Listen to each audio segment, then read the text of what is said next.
All right, part two.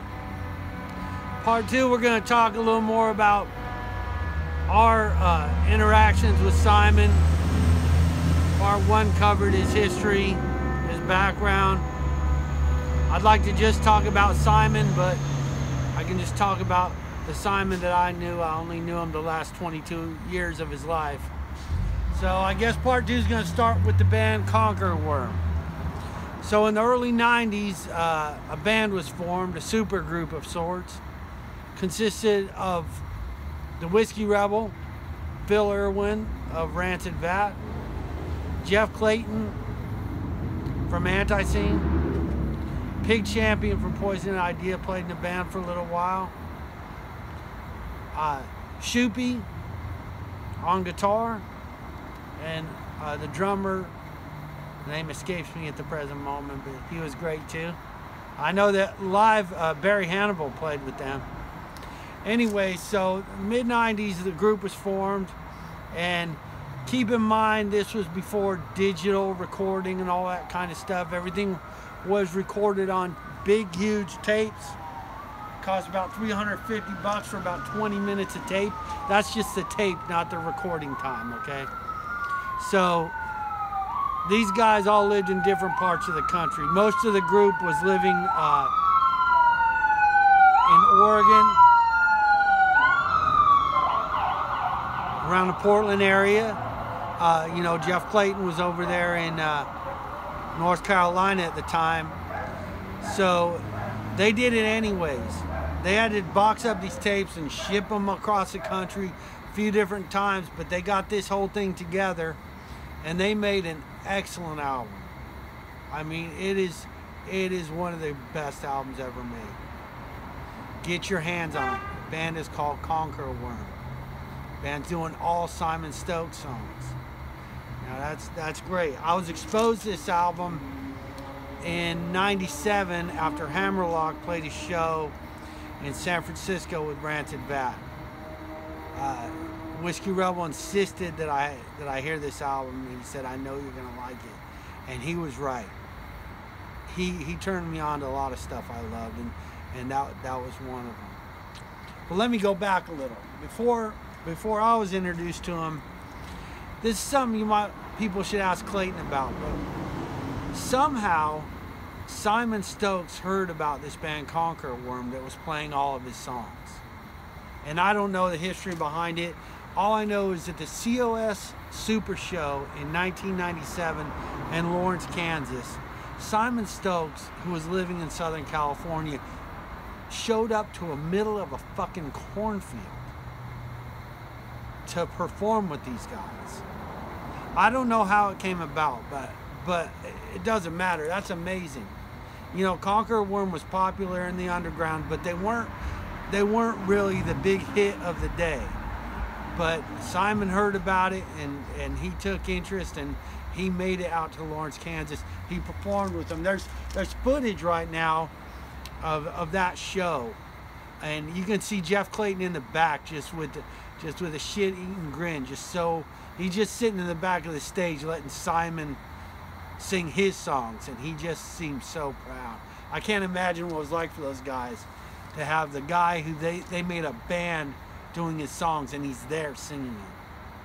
So that's all I know about that. I hadn't been exposed yet. So a year later, maybe 4 months after that, was when we met Whiskey Rebel, and I was exposed to Conquer Worm.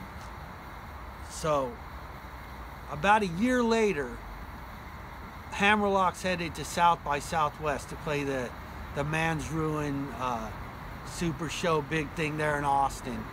And we had this cheeseball manager from Hollywood at the time who was helping out put together a tour. And he made a stop for us in Los Angeles. And we're staying at his house in Hollywood. And he had a roommate that drove a delivery truck. Now keep in mind, I just heard of Conquer Worm 6 months before this, and they were one of my favorite bands.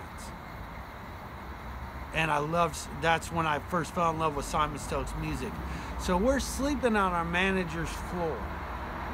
And his roommate drove around in a truck delivering shit with a guy named Nicholas Stokes, Simon Stokes. So we're sleeping on our manager's floor, and we're woken up at like 7 o'clock in the morning to Simon Stokes hovering above us. The nicest guy you ever want to meet. You know, he found out we were friends with the Whiskey Rebel, so he wanted, and Jeff Skipsky, so he wanted to be friends with us. And that's where it started. We woke up and we looked up and he was looking down at us. He was looking at, to a lot of people. And he said, "Hey, are you Hammerlock?" To a lot of people that can be scary if you listen to his music, but he was a real nice guy. And that's where it started, back in 1998. And you know, you meet a lot of people playing music and they say, you know, keep in touch, call me. I called him once, he called me back. We actually kept in touch. We actually developed a real friendship, which is rare, because I really had nothing to offer him. But he was just a genuine dude who gave a lot of support to fellow musicians. And every time we went to Los Angeles after that, we would call him or meet up with him or hang out. And you know, he'd always just pop up. He'd have an acoustic guitar with him or in his car everywhere he went. He'd sing us the songs he'd been working on. And after a few years of talking to him, we decided mutually, hey, let's start working on some songs together. As long as we're shooting the shit constantly over the phone, let's you know, start working on songs. So we did. And the first song that he wrote with us was on Forgotten Range. I think it was No Man's Land.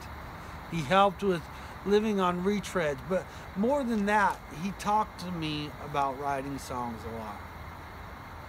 And he was just damn good at it. It was just his natural calling.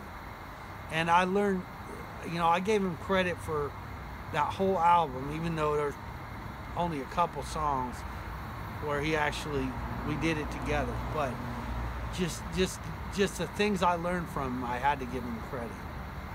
Then he wrote some songs on Let the Bad Times Roll. Soon I Will Be Free. You know, one of the great songs he did with Russell Means was a song called The Wackos from Waco Were on the Government Side. And, you know, Soon I Will Be Free's along that same vein. So he helped with that one.